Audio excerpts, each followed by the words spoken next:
3 world cup हो गए भाई, ये चौथा वर्ल्ड कप है युजवेंद्र चहल के लिए जो कि वो मिस करने वाले हैं, मुझे लग रहा है। बिल्कुल मिस करेंगे या नहीं करेंगे वो तो वर्ल्ड कप स्क्वाड आएगा उसके बाद पता चल जाएगा, लेकिन हाँ 3 वर्ल्ड कप क्यों निकले, किसने निकाला और क्या रीज़न था, कुछ नहीं पता। जो इनसाइड रिपोर्ट्स आई वो ये कहा जाता था कि बैटिंग नहीं कर पाते युजवेंद्र चहल, इसलिए निकाला जाता था। बट बैटिंग नहीं कर पाते, आप युजवेंद्र चहल से बैटिंग एक्सपेक्ट ही क्यों कर रहे हो? आप 11 नंबर पे खिलाइए ना। एक स्टेटमेंट मैंने पढ़ी थी, उसमें लिखा गया था मतलब आर्टिकल में कि वो बाउंड्रीज बहुत लीक करते हैं, इस वजह से उनको टीम में नहीं रखा जाता। अगर T20 का ग्रेटेस्ट बॉलर कौन है बताओ? T20 में सबसे ज़्यादा इंडिया के लिए विकेट्स किसके हैं? युजवेंद्र चहल के हैं।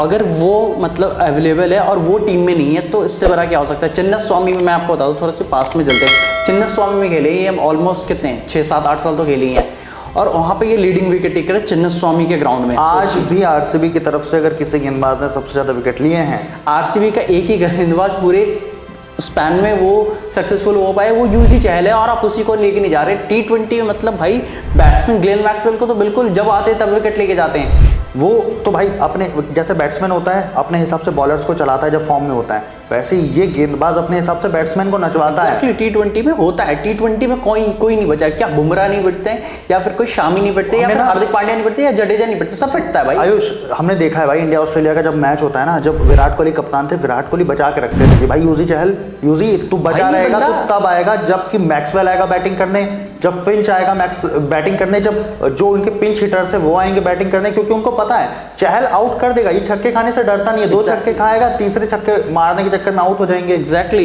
यही तो है कि अगर देखिए आपको पता है सबसे बड़ी बात कि युजवेंद्र चहल डेथ में भी डालते हैं। बिल्कुल, एक कोई स्पिनर बता दीजिए इंटरनेशनल में एक्सेप्ट राशिद खान की जो डेथ में डालता हूँ, पॉसिबल ही नहीं है भाई। 12-13 ओवर के बाद तो कैप्टन स्पिनर लाने से डरता है कि 10 के अंदर स्पिनर खत्म करवा देते हैं बाकी टीमें। इकोनॉमिकल भी रहते हैं, साथ में विकेट्स भी आपको दिलवाते हैं। राजस्थान के लिए 17वां ओवर और 19वां ओवर डालते हुए बहुत बार देखेंगे, बहुत बार। लेकिन वही टीम मैनेजमेंट क्या सोच रही है, क्या अप्रोच लेकर जाती है। अब T20 में कुलदीप यादव को लेके जाते हो भाई साहब। जब KKR का मैच हुआ था ना, जब KKR की तरफ से खेलते थे आरसीबी वाला मैच, याद हो, वो सर पकड़ के बैठ गए थे बीच मैदान जब मोइन अली सामने थे, जब छक्के पड़ने लगे थे इनको। ठीक है, नो हिट तो कुलदीप यादव, मुझे कोई उनसे गिला शिकवा नहीं है, लेकिन भाई जब कुलदीप यादव के सामने आप युजवेंद्र चहल को रखोगे तो T20 में कहीं भी नहीं है। बिल्कुल, कुलदीप यादव एक अच्छे गेंदबाज है, ओडीआई क्रिकेट में अच्छा रेट करता हूं मैं उनको, टेस्ट में अच्छा है, लेकिन T20 क्रिकेट में मेरे हिसाब से युजवेंद्र चहल का इस समय कोई कंपैरिजन ही नहीं है। कंपैरिजन ही नहीं है। और एक यही तो हो सकता है कि आप पता लैग कर रही हो इंडिया बहुत ज़्यादा डिपेंडेंट हो जाती है पेस अटैक कि हम यहाँ पे जा रहे हैं, ऑस्ट्रेलिया जा रहे हैं पेस अटैक। क्या ऑस्ट्रेलिया में स्पिन नहीं चलता? क्या ज़ैम्पा नहीं खेलते ऑस्ट्रेलिया में? या फिर कोई और वहाँ पे सावाद खान नहीं आते पाकिस्तान से? सब आते हैं ऑब्वियसली, राशिद खान आते हैं भाई, सबसे बड़ी बात। तो राशिद, ये चीज़ें देखनी पड़ेगी कि इंडिया के पास कोई ऐसा लेग स्पिनर नहीं है कि कौन है। अगर आप लेके भी जाते हैं तो कौन जाता है आपके साथ? कुलदीप यादव युजवेंद्र चहल के सामने कुछ नहीं है। इस बार जो T20 वर्ल्ड कप है ना, इसमें स्पिन डिपार्टमेंट एक बहुत बड़ा कंसर्न होगा इंडिया के लिए। इंडिया के पास नो डाउट बहुत अच्छे स्पिनर है, कुलदीप है, रविंद्र जडेजा है, वॉशिंगटन सुंदर है, बहुत सारे ऑप्शन है, इतना सारे कि भाई सर दुख जाएगा आपका। लेकिन चहल के सामने क्या कोई टिकता है? चहल 2 चीज़ों से, एक जैसे बैटिंग पहले पॉइंट आउट किया, और एक चीज़ है स्पीड मतलब बॉल की। और वो अभी कौन है, वो लखनऊ वाली, क्या नाम, रवि बिश्नोई को प्रेफरेंस ज़्यादा दिया जाता है T20 में अभी भी। लेकिन एक्सपीरियंस देखिए आप, और ऊपर से फॉर्म भी देखिए। एग्जैक्टली, फॉर्म भी देखिए। अभी जो IPL है रवि बिश्नोई से बहुत बढ़िया किया यार। शायद एक मैच पे 3 की इकोनॉमी थी, 3-3.5 की इकोनॉमी थी। अभी मुंबई इंडियंस वाले में अगर नांदेवरकर और ट्रेंट बोल्ट को छोड़ दिया जाए तो इसके बाद तो डेथ में इन्होंने कमर तोड़ी थी मुंबई इंडियंस की बैटिंग। लेकिन समझ नहीं आती फिर वही चीज़ कि क्या टीम मैनेजमेंट की। टीम मैनेजमेंट बहुत इंटरनल पॉलिटिक्स होता है। देखिए जब धोनी कप्तान थे तो ऑलमोस्ट सारे चेन्नई के प्लेयर्स खेल रहे थे, जब विराट कप्तान बने तो ऑलमोस्ट सारे आरसीबी के प्लेयर्स, मोहम्मद सिराज, वो क्या नवदीप सैनी का कोई एक्सेप्शनल नहीं है ना। मुझे याद है मोहम्मद सिराज बहुत पिटते थे, मार खाते थे, एकदम बुरी तरीके से धुलाई होती थी, बैक किया गया, दोबारा बैक किया गया, दोबारा बैक किया गया, बहुत ज्यादा बैक किया गया। और शायद अगर ये किसी और टीम का खिलाड़ी होता ना, बैंगलोर का ना होता, तो उसको निकाल के फेंक दिया जाता। फेवरेटिज्म तो ऑब्वियसली हर जगह पे है। वो हमारे धोनी एरा था तब भी देखा, तो विराट कोहली जब आए तब भी, रोहित शर्मा आए, ईशान किशन ने ऐसा कुछ नहीं किया था कि इंडियन क्रिकेट टीम में मतलब सीधा ओपनर खेल जाए। तो ये है कि आपको चीज़ें थोड़ी होनी पड़ी कि आप किसी कप्तान से नहीं खेल रहे। संजू सैमसंग इनके जो कप्तान है उनको मौका नहीं मिलता, तो इनको कहाँ से मौका मिलेगा?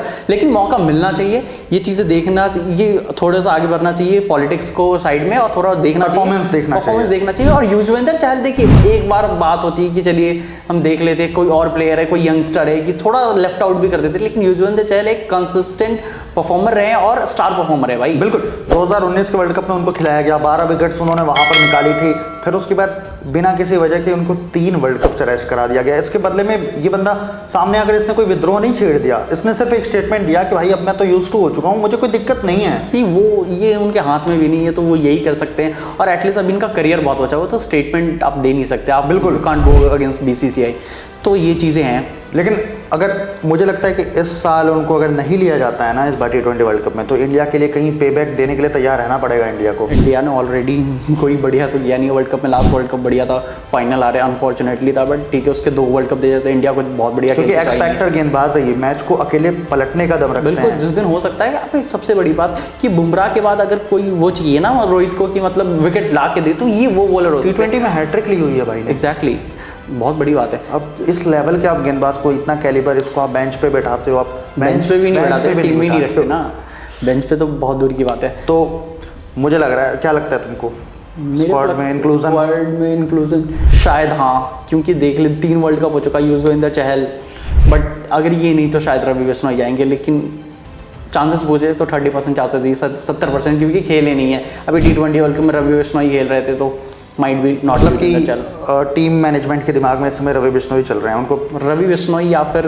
अभी IPL स्टार्ट हुआ है, IPL खत्म होते क्या पता एक्सेप्शनल IPL दोनों का भी चले जाए। रवि डिपेंड करेगा रवि बिश्नोई का फॉर्म कैसा है, लेकिन शायद 60-40 है, 40% चहल के साथ, रवि बिश्नोई के साथ मैं जाऊँगा।